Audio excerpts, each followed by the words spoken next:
My name is Linda Cloran, and I was born and raised in Lynn, and worked at the Salem Hospital in the special care nursery and in maternity. And I've recently moved to New Hampshire because my husband passed away.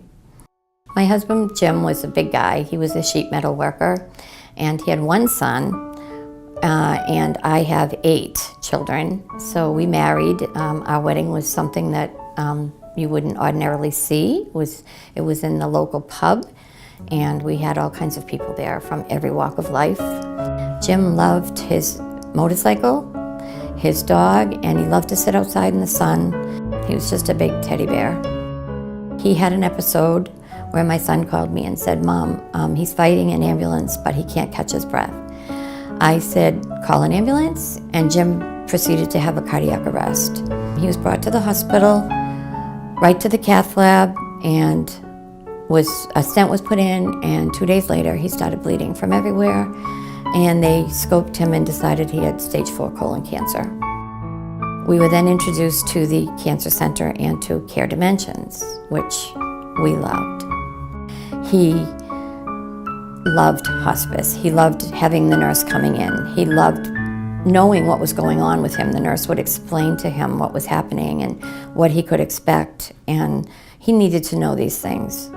One of the best things about Care Dimensions was that I knew I wasn't alone, that at any point in time I could pick up the phone, and I did several times.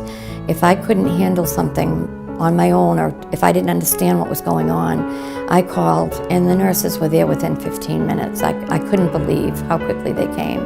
I was totally blown away by the things that they would do that I didn't know to do.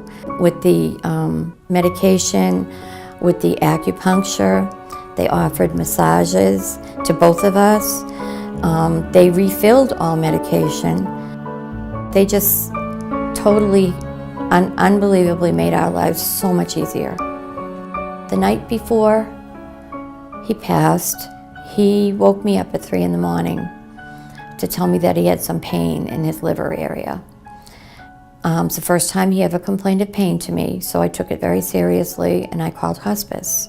They gave him more medication and told me to give him morphine every hour if he needed it. His nurse came at 10 in the morning, Carol.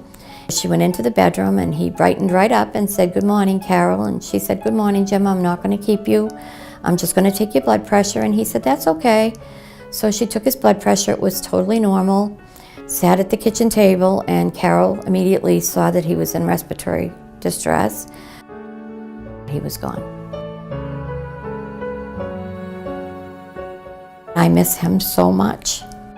I would tell any family that is offered hospice to take it immediately, because it brings about peace of mind for both the patient and the caretakers, being me.